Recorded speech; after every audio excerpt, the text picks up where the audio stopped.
In 1930, the average shot in a film lasted 12 seconds. Today, it's 2.5. Cinema is accelerating not just in spectacle but in rhythm. Films cut faster, scenes move quicker. It's not uncommon now for a major blockbuster to feature over 3,000 separate shots. Some have more cuts than words of dialogue. We live in the age of the fast edit, and yet, quietly, a resistance is growing.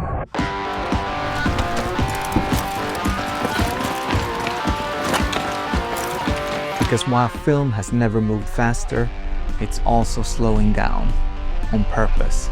Some of the most ambitious films and television shows today are returning to the most ancient technique in cinema, the long take.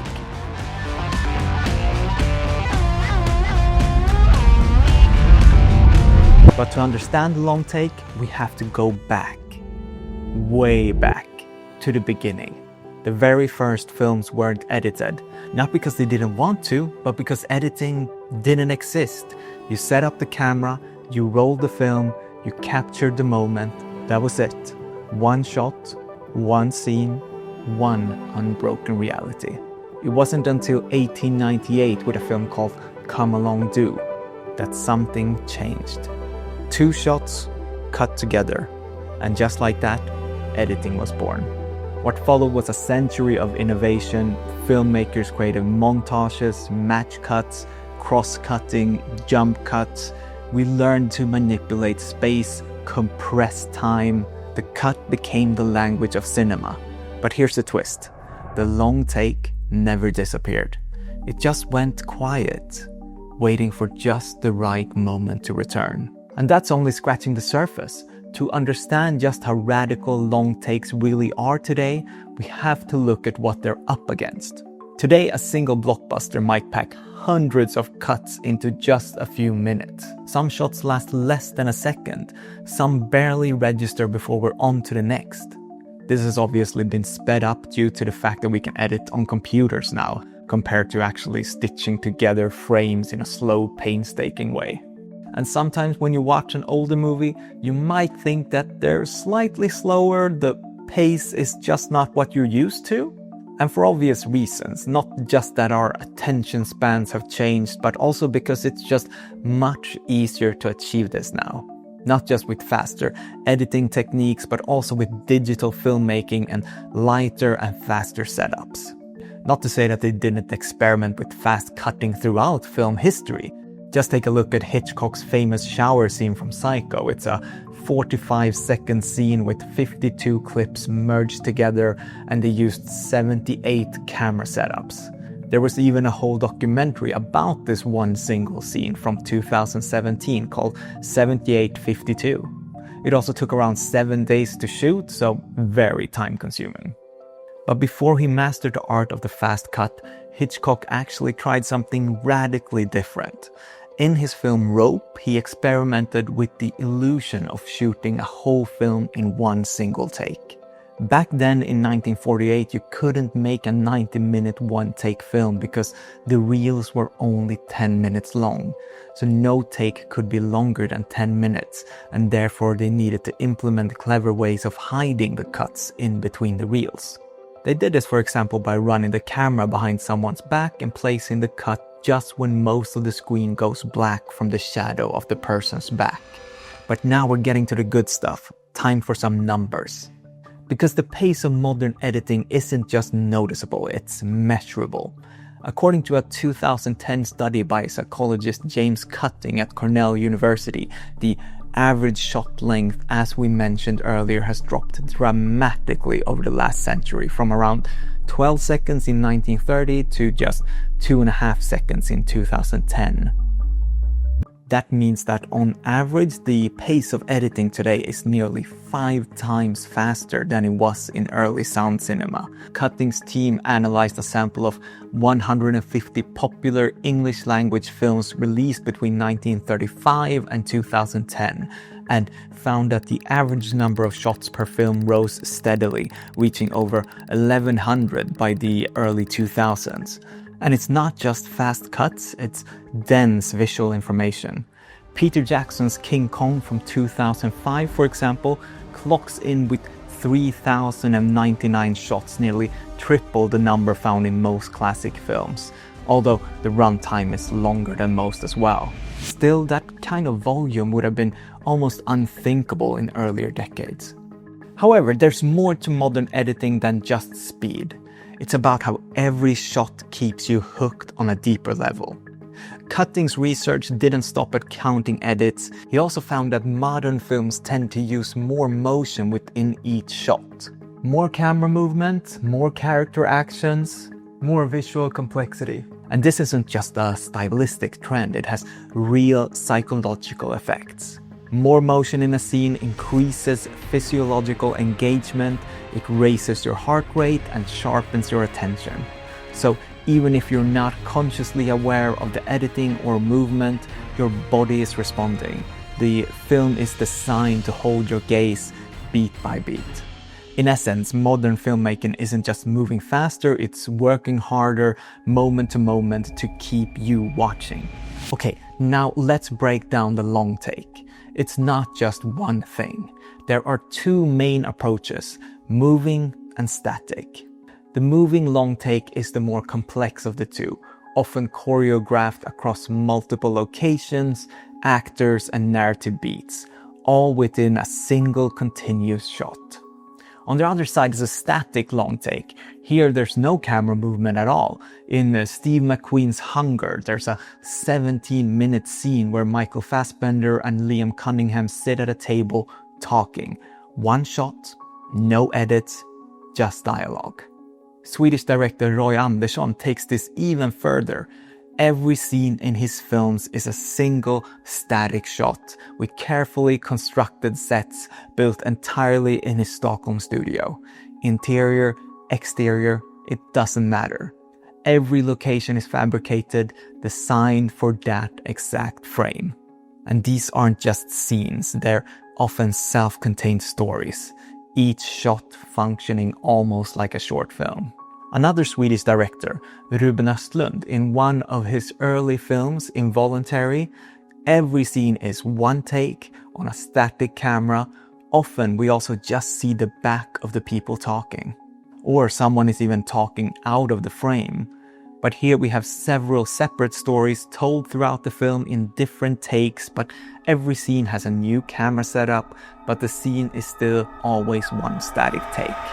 Shooting a long take isn't just about keeping the camera rolling, it's about rethinking how a scene is built. In traditional filmmaking, scenes are constructed in pieces. You might start with a wide shot to establish setting, then move in for a medium shot to introduce the characters, and finally cut to a close-up for emotion and detail. It's a visual language we're all used to. That's the basics. But with a long take, when you don't have the luxury of editing and different camera setups, you have to move in between these shot types within the same shot and reframe the subject each time. You still have establishing shots followed by medium shots, but now we have to move in between them. But the camera operators need to refocus and reframe the subject every time to shots that we as an audience are used to. And when it's done, well, we barely notice. The camera just flows. But behind the scenes, it's an incredibly precise operation, one that replaces the flexibility of editing with the pressure of getting everything right in real time. Another fascinating thing is the use of assistance for a camera operator during long takes, which is a spotter, as can be seen in this scene from Adolescence. There's a guy who's holding the camera operator as if on a leash to make sure they don't walk into anything and makes them go the right way.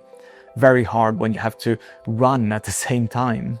This can also be seen in the behind-the-scenes footage from the studio, where you have spotters pushing and pulling the camera operator to help out. Anyway, as mentioned, nowhere is the modern long take more ambitious than in the new Netflix show Adolescence, a 4-episode series where every episode is a single, uninterrupted take. No hidden cuts, no room for mistakes. And each episode pushes the technique in a new direction. Episode 2 is extremely complex. The entire story follows two detectives walking through a school, weaving in and out of classrooms, offices, and hallways, all in one continuous motion. Students, teachers, conversations, everything flows from one moment to the next without pause. There's even a scene where they assemble everyone out in the courtyard, and this scene has 320 teenagers and 50 adults perfectly choreographed as part of this 50-minute long take. Just incredible. And then to make things even more complicated, in a jaw-dropping moment, the camera detaches from the operator, lifts into the air, and you get a drone shot. It then flies over the school grounds and lands again across town, ready to keep going. No cuts, just one pure smooth take. And what is incredibly fascinating with this show is that they've shared so much behind the scenes content so that we can see how they created these incredible shots. In this scene in episode 2, for example, they were accused of using a hidden cut since the camera actually goes through a closed window. But in the behind the scenes footage, you can see that there was actually no window there, and it's just CGI that was added in post-production. There's also several shots where they have removed the shadow of the camera, for example, something you wouldn't ever think about. Now, let's take a look at episode 3. This scene is almost entirely set in one room between two actors, set up on paper that risks dragging, but they keep it interesting throughout. And I found this Instagram reel where they show something that most people would never think about, but in the ceiling they obviously have a lighting rig, since you can't have anything in the image that can be seen in the shot. And when moving the camera from one part of the scene to the other, they have programmed the lights to change brightness and temperature and things like that, so that we get a change in the scene without having to cut and relight the scene for the next shot. It's just small details like that that makes this show extraordinary.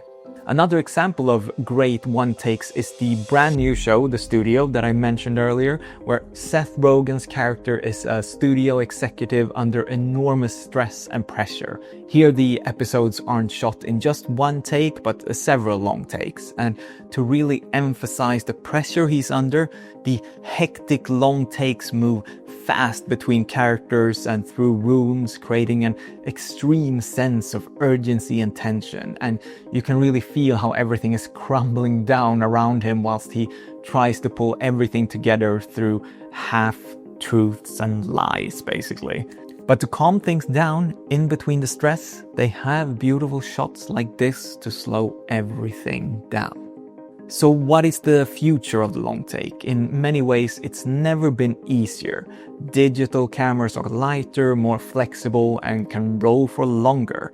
Stabilization technology has replaced the shaky chaos of handhelds with near-perfect glide. Even consumer stabilizers are incredible.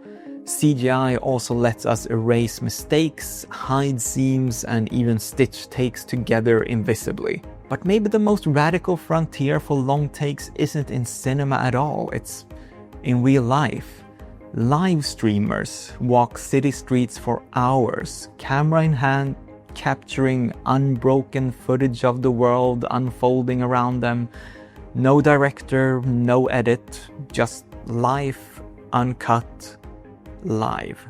So let me know what your favorite long take is in film or TV. Is it the tension of Children of Men, the elegance of Goodfellas, the action of The Secret in Their Eyes? Let me know in the comments, and as always, thanks for watching. Don't forget to like and subscribe, and I'll see you next time.